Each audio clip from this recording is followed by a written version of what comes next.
Hello everyone. सो आज हम पढ़ेंगे some program using user defined function. So यहाँ पे हम एक सम नाम का फंक्शन बनाएंगे और आपको पता है यूजर डिफाइंड फंक्शन के लिए तीन चीजें जरूरी होती हैं: function declaration, function definition and function call. So इस लेक्चर से पहले हम ये सारी चीजें डिस्कस कर चुके हैं, अभी हम फिर से इन्हें यूज करेंगे।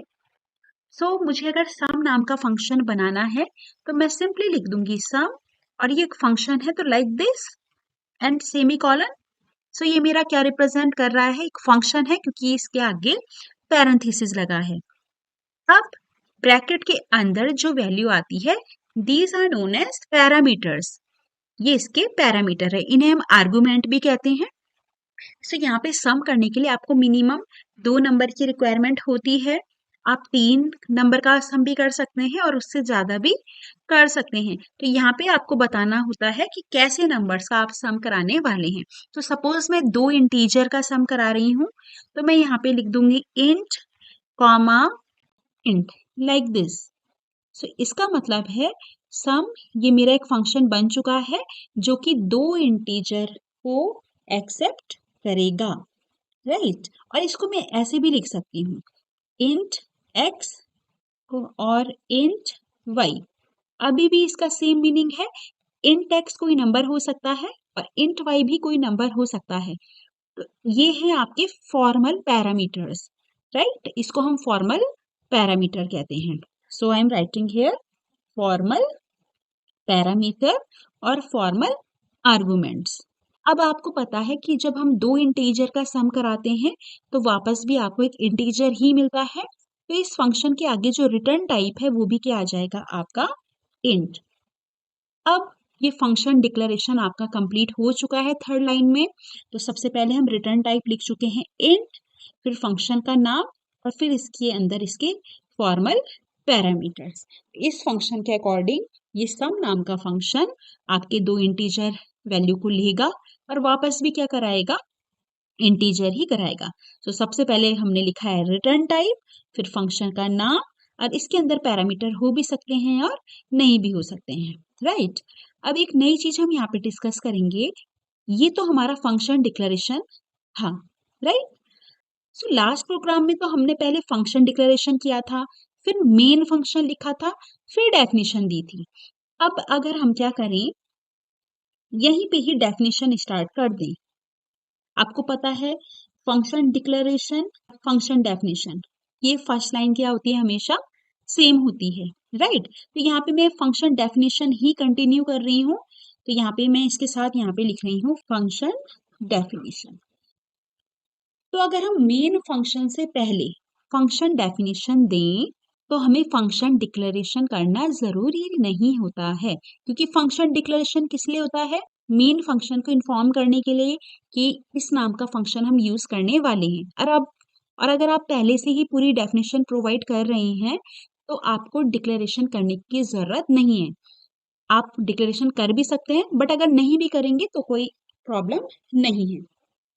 यहाँ पे हम लिख रहे हैं कि यहाँ पे 2 नंबर्स आएंगे, इंट एक्स और इंट वाई।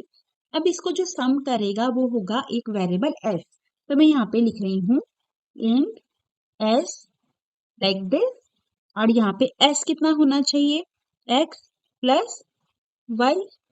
अब यहाँ पे क्या लिख सकते हैं? रिटर्न एस लाइक दिस, और ये क्लोज। यहाँ पे हमने रिटर्न एस क्यों लिखा है? क्योंकि जो हमारा आंसर है वो किस में स्टोर होगा? एस में। तो रिटर्न एस, तो ये फंक्शन जो है एक इंटीजर रिटर्न कराएगा जो कि किस में स्टोर है? एस नाम के वेरिएबल में, राइट। तो यहाँ पे हमने लिखा है रिटर्न एस, ओके। अब यहाँ पे लिख देंगे हम main function curly braces, okay. तो हमने मेन को पहले ही बता दिया फंक्शन की डेफिनेशन, इसलिए हमने डिक्लेरेशन यहाँ पे नहीं किया है।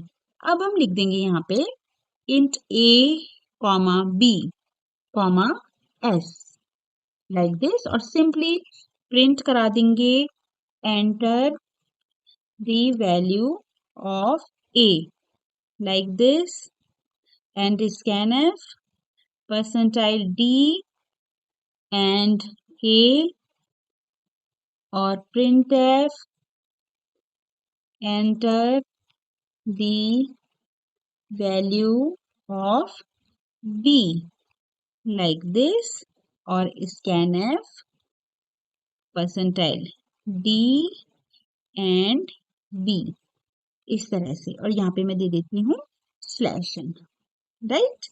अब यहाँ से ये थर्ड में तो हमने फॉर्मल पैरामीटर लिखे, हमने एक डेफिनेशन दी है कि ये सम नाम का एक फंक्शन है जो दो इंटीजर्स ले सकता है और इंटीजर लेने के बाद उन पे इस तरह से ऑपरेशन परफॉर्म करेगा और वापस जो भी वैल्यू आएगी वो रिटर्न करेगा, राइट। बट एक्चुअल वैल्यू यहाँ से दी जा रही है। सो यहाँ पे हम करेंगे फंक्शन कॉल, तो एस में हम सम स्टोर करा रहे हैं, तो एस इज इक्वल टू कितना हो जाएगा, सम ब्रैकेट में, अब एक्चुअल वैल्यू कौन सी है, जो ए और बी में है, ए कॉमा बी, यहाँ पे क्या हो चुका है आपका फंक्शन कॉल, और ये जो ए और बी हमने लिखे हैं एक्चुअल वैल्यू है, जो जैसे सपोज यूजर ने एंटर कराया 3 और 4, तो इनको हम बोलते हैं आपके एक्चुअल पैरामीटर या फिर actual arguments. Actual value user देगा, राइट। और इसको हम प्रिंट करा देंगे यहाँ पे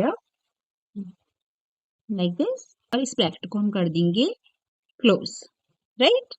अब हम क्या कराएंगे, इसको कंपाइल और रन करा के देखते हैं। So enter the value of A, so I am entering 3, B को मैं डाल रही हूँ 4 and the sum is 7। So control किस तरह से काम करेगा, सारी लाइनें प्रॉपरली टॉप से डाउन की तरफ एग्जीक्यूट होंगी। मेन फंक्शन को पहले से आप डिफाइन कर चुके हैं कि सम नाम का फंक्शन हम एक क्रिएट कर रहे हैं जिसमें दो इंटीजर एक्सेप्ट हो सकते हैं और उसमें ये ऑपरेशंस परफॉर्म होंगे और फिर एक इंटीजर ही वापस मिलेगा, राइट। सो मेन फंक्शन में आएंगे, फिर ए बी और एस हमने 3 वेरिएबल डिक्लेयर कर दिए। अब ए और बी की वैल्यू यूजर एंटर करा देगा जब, तो 16th लाइन में हमने क्या लिखा है, S is equal to sum A comma B. अब मैंने क्या एंटर कराया था, ए की वैल्यू 3 और बी की वैल्यू 4, राइट। तो यहाँ पे हमने फंक्शन कॉलिंग की है, फंक्शन का नाम लिखा है और जो एक्चुअल वैल्यू थी वो यहाँ पे लिख दी है जो कि 3 और 4 है। तो जैसे 16 लाइन में पहुंचेंगे, कंट्रोल कहाँ पे जंप करेगा, सीधा थर्ड लाइन में, क्योंकि यहाँ पे इसकी डेफिनेशन है। तो यहाँ पे इंट एक्स के बदले कितना हो जाएगा 3 और इंट वाई के बदले कितना हो जाएगा 4, राइट।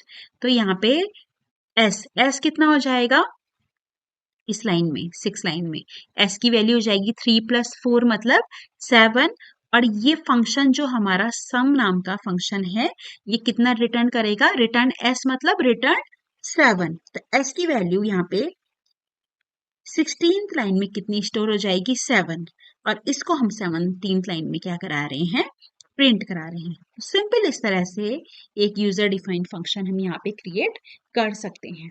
सो यहाँ पे बस आपने ये देखना है कि अगर आप डेफिनेशन मेन से पहले लिख रहे हैं तो आपको डिक्लेरेशन करना जरूरी नहीं है, और अगर आप फंक्शन डेफिनेशन बाद में लिखते हैं तो तब आपको फंक्शन डिक्लेरेशन करना जरूरी है।